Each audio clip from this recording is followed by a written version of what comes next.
It's impossible to think that any of the gains that have been made in the fight against ISIS, that those would have been possible without air power.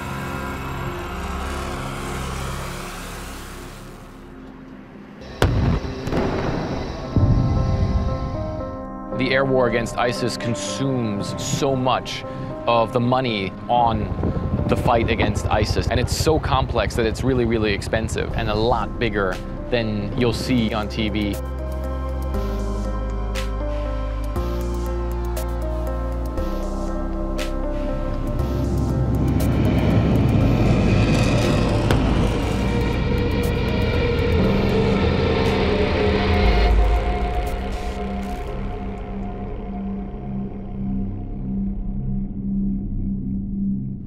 If anything there goes wrong, it can have catastrophic effects.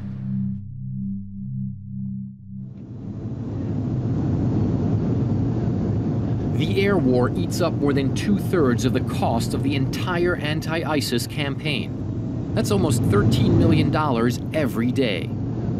Now, to drop even a single bomb, the U.S. Armed Forces have assets at every elevation, from sea level to the edge of space. You need on-the-ground intelligence. You need a bird's-eye view of the battlefield. You need to keep planes in the air. You need planes to drop the bombs. And of course, you need to deliver ammunition and supplies to troops on the ground.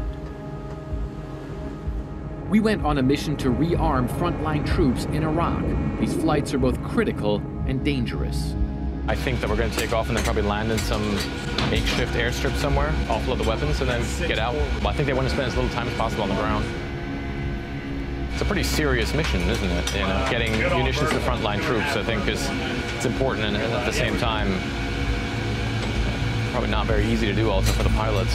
We're carrying surface-to-surface rockets probably for frontline troops fighting against ISIS, so this is pretty urgent cargo, I would say.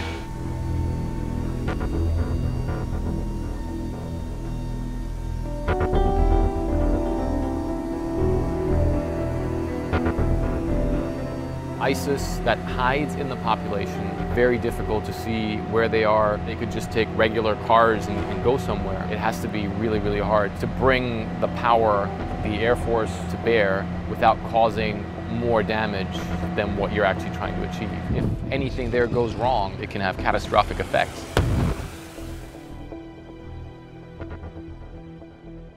For this war, America needs lots of bombs.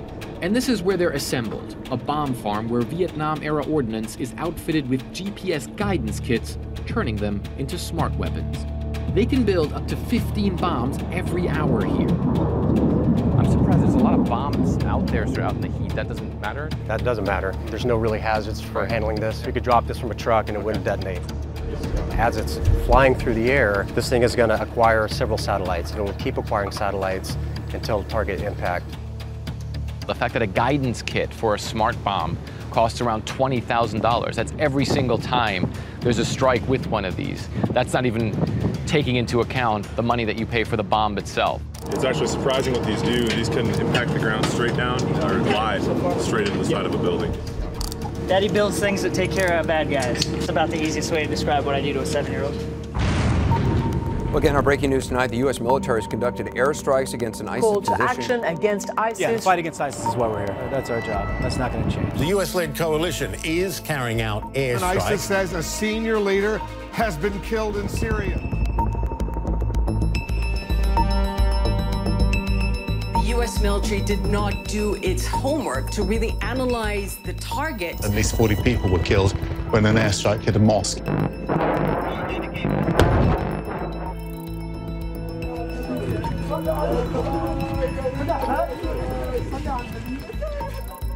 These weapons were designed for large battle space, large buildings. We have very particular targets that they were originally designed for. The whole purpose of us being here is to make sure that we're able to support the civilians and get them their country back.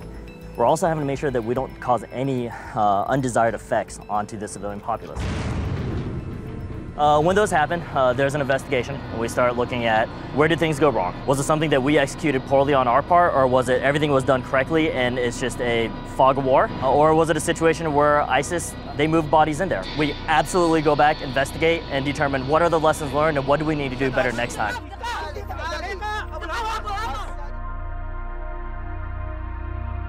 So you can't drop a bomb if you don't know when and where to strike. And that's why intelligence is so important. And this strange-looking jet from the 1950s is still one of the best at getting that intel and finding ISIS fighters. It hits a top altitude of around 70,000 feet, forcing pilots to wear a spacesuit. So we were able to help prepare the battle space by finding the opportunities that they might be able to seize so they can prevail over our adversaries. We provide a huge amount of intel to combatant commanders around the world at very high levels of the Pentagon. We were amazed that for this technologically advanced and complicated war, in many cases, really old but upgraded planes are still often the best option. The International Coalition Against ISIS has already flown around 150,000 missions over Iraq and Syria, up to 100 planes and drones in the air 24/7. Now, to keep this massive operation rolling, planes need to be refueled in the air. That's where the KC-10 extender comes in. It carries up to 350,000 pounds of gas. This is the difference between a jet fighter staying in the air for 45 minutes or staying in the air for 7 to 8 hours and being able to come back again and again and again to attack ISIS positions.